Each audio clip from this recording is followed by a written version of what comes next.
Seseorang berkata, Maulana tidak mengucap sepatah kata pun. Maulana Rumi berkata, baiklah, pikiranku yang membawa orang itu kepadaku. Tetapi pikiranku tidak bisa mengatakan, bagaimana kabarmu? Atau bagaimana kabar semua yang ada bersamamu? Pikiran tanpa kata-kata ini yang telah membawa orang itu kemari. Jika hakikat dalam diriku membawanya kemari dan dapat membawa dirinya ke tempat yang lain, lalu apa hebatnya kata-kata itu? Kata-kata adalah bayangan dan cabang dari hakikat. Jika bayangan bisa menarik sebuah benda, maka tentu hakikat akan jauh lebih bisa. Kata-kata adalah media. Yang sesungguhnya membawa manusia kepada orang lain adalah unsur harmoni, keserasiannya, dan bukan kata-kata. Bahkan ketika seseorang telah melihat 100.000 mukjizat, fakta, dan karomah, sementara tidak ada unsur harmoni yang mengikatnya dengan nabi atau wali yang menunjukkan kejadian luar biasanya itu, maka semua itu tidak akan ada gunanya sama sekali. Unsur harmoni itulah yang membuat seorang manusia merasa bersemangat, bingung, dan sekaligus tidak tenang. Seandainya di dalam jerami tidak ada amber, maka jerami itu tidak akan pernah tertarik pada amber. Keserasian ini sangatlah samar dan tak terlihat oleh mata. Pemikiran tentang sesuatulah yang membawa orang tersebut datang kepada sesuatu yang dipikirkannya. Memikirkan taman akan membawa seseorang menuju taman, dan memikirkan toko akan mengantarkan orang itu ke toko. Tetapi di antara pemikiran-pemikiran ini terdapat sesuatu yang palsu dan sulit dibedakan. Bukankah kamu pernah mendatangi suatu tempat, tetapi kemudian kamu menyesal karena telah mendatanginya dan berkata, aku pikir ini tempatnya, tapi ternyata bukan. Pemikiran ini laksana sebuah kemah yang di dalamnya terdapat seseorang yang sedang bersembunyi. Ketika pemikiran menghilang dari pandangan dan hanya hakikat tanpa selubung pemikiran yang tampak, maka akan terjadi kebingungan yang luar biasa. Jika hal itu terjadi, tidak akan ada lagi penyesalan. Ketika muncul hakikat yang menarikmu, maka tidak akan ada hal lain lagi selain hakikat itu. Hakikat itu sendirilah yang menarikmu.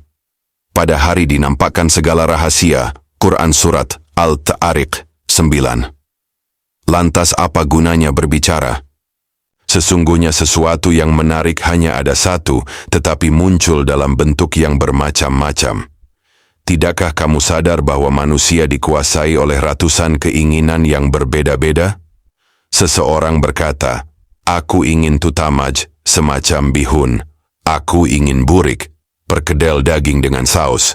Aku ingin halwa. Aku ingin kue kering. Aku ingin buah. Aku ingin kacang-kacangan. Manusia menghitung semua hal ini dan menamainya satu persatu, akan tetapi asal dari semua yang disebutkan tadi hanya ada satu, yaitu lapar. Jika orang itu telah memenuhi isi perutnya dengan salah satu makanan tersebut, maka ia berkata, tak ada lagi yang dibutuhkan dari makanan-makanan itu.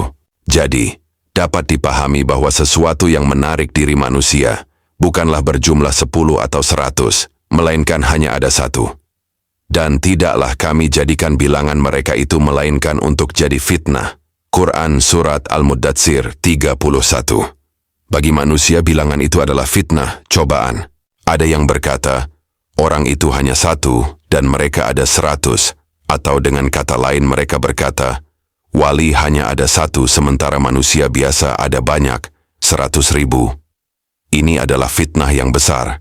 Pandangan dan pemikiran yang membuat mereka menganggap manusia itu ada banyak dan wali hanya ada satu, itulah fitnah yang besar. Dan tidaklah kami jadikan bilangan mereka itu melainkan untuk jadi fitnah. Jika sudah demikian, lalu 100 yang mana, 50 yang mana, dan 60 yang mana? Beberapa orang tanpa tangan dan kaki, tanpa akal dan jiwa, bergetar bagaikan jimat ajaib dan air raksa. Mengenai mereka, kamu berkata bahwa mereka berjumlah 60, 100, atau 1000. Sementara tentang wali itu, kamu berkata bahwa dia hanya ada satu. Sejatinya, jumlah mereka yang banyak itulah yang satu, dan wali itulah yang berjumlah 1000, 100.000, dan ratusan ribu. Sedikit jika dihitung, dan banyak ketika diikat. Seorang raja memberikan kepada satu tentaranya seporsi makanan untuk 100 tentara. Tentara lainnya mengeluh. Baginda Raja berkata di dalam hatinya, akan tiba waktunya aku akan beritahukan pada kalian alasannya, dan kalian akan mengerti mengapa hal ini harus kulakukan. Ketika perang besar terjadi, semua tentaranya melarikan diri hingga tersisa satu tentara itu sendirian. Raja berkata, inilah tujuanku memberimu porsi makanan untuk 100 tentara. Seorang manusia harus membersihkan sifat tamyiznya dari berbagai macam kepentingan dan hendaknya mencari teman di jalan Allah, sebab agama seseorang bisa diketahui lewat teman yang dikenalnya. Selain itu, jika seseorang menghabiskan usianya untuk bersahabat dengan mereka yang sifat tamyiznya kurang, maka sifat tamyiz yang dimilikinya juga akan melemah, dan akhirnya, sahabat sejatinya itu akan berlalu, tanpa kita sadari. Kamu melayani tubuh yang tidak memiliki sifat tamyiz. Tamyiz adalah sifat yang selalu tersembunyi dalam jiwa manusia. Tidakkah kamu melihat bahwa orang gila juga memiliki tangan dan kaki tetapi kekurangan sifat tamyiz? Tamyiz, sekali lagi, adalah esensi murni yang terdapat dalam dirimu, sementara kamu asik memberi makan dan minuman pada tubuh yang tak bertamyiz siang dan malam. Bahkan kamu berpendapat bahwa tubuh berdiri di atas sifat ini, padahal justru tamyiz inilah yang berdiri di atas tubuh. Bagaimana bisa kamu mencurahkan seluruh kemampuanmu untuk menjaga tubuh ini sementara kamu sepenuhnya melalaikan esensi yang murni? Pada hakikatnya tubuh ini bergantung pada esensi itu, tetapi esensi tidak bergantung pada tubuh. Cahaya yang terpancar dari jendela-jendela mata, telinga, dan lainnya. Seandainya jendela-jendela ini tidak ada, maka cahaya itu akan tetap terpancar melalui jendela-jendela yang lain. Misalnya kamu meletakkan sebuah lentera di hadapan matahari sembari berkata, "Aku dapat melihat matahari dengan lentera ini." Hal ini tentu tidak mungkin. Bahkan jika misalnya kamu tidak meletakkan lentera itu di depannya, matahari tetap akan memancarkan sinarnya kepadamu. Lantas apa gunanya sebuah lentera? Kita seharusnya tidak pernah berputus asa kepada Allah, karena harapan adalah permulaan bagi jalan keselamatan. Jika kamu tidak dapat melintas di jalan itu, maka usahakanlah paling tidak untuk berada di garis start jalan itu. Jangan pernah katakan, jalanku sungguh berliku, aku telah melakukan banyak kesalahan. Teguhlah di jalan istiqamah, maka tidak akan ada lagi kesalahan-kesalahan lainnya. Istiqamah itu seperti tongkat Musa, dan godaannya seperti tipu daya para penyihir Fir'aun. Ketika istiqamah muncul, ia akan menelan tipu daya para penyihir Fir'aun itu. Jika kamu teguh pada jalan lurus ini, maka sama saja kamu menyelamatkan dirimu sendiri, sebab dengan keteguhan itu kamu akan sampai kepada Allah. Seekor burung yang bertengger di gunung itu dan kemudian terbang dan pergi. Adakah yang bertambah atau berkurang dari gunung itu? Ketika kamu sudah menapaki jalan yang lurus, maka semua jalan yang berliku akan hilang.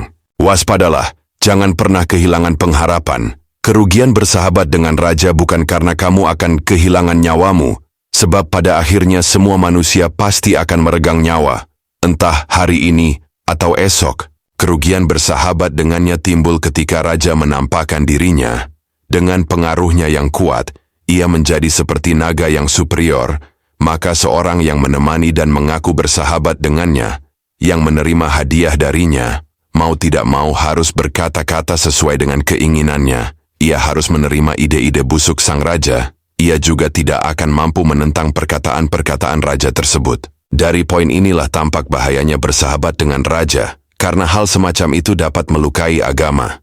Ketika kamu memupuk hubungan yang baik dengan sang raja, maka sisi lain yang merupakan esensi dari hidup ini akan menjadi asing bagimu. Saat kamu semakin dekat dengan raja, maka pada sisi yang lain, tempat di mana sang terkasih berada akan semakin jauh darimu. Ketika hubungan kamu semakin erat dengan budak-budak dunia, dan kamu senantiasa memiliki satu arah dengan mereka, maka sang terkasih akan marah kepadamu. Barang siapa yang membantu orang yang zalim, Allah Subhanahu wa Ta'ala akan memberikan kekuatan kepadanya. Kepergianmu ke arah Allah juga akan membuatmu tunduk kepadanya. Kapanpun kamu berjalan ke arahnya, maka sebagai balasannya, ia akan senantiasa memberikan kekuatan kepadamu. Alangkah sayangnya jika seseorang yang telah meraih pantai samudra hanya merasa puas dengan seteguk atau satu kendi air, sementara ia melalaikan berbagai macam mutiara berkilauan dan ratusan ribu benda-benda indah yang sebenarnya bisa ia dapatkan di dalam samudra itu. Lantas apa gunanya ia mengambil air dari samudra itu? Apa bangganya melakukan hal tersebut bagi mereka yang berakal? Apa yang telah mereka wujudkan? Pada hakikatnya dunia ini tak ubahnya seperti buih di lautan, dan airnya adalah ilmu-ilmu para wali. Lalu di mana mutiara itu berada? Dunia ini tidak lain dan tidak bukan hanyalah buih yang dipenuhi jerami.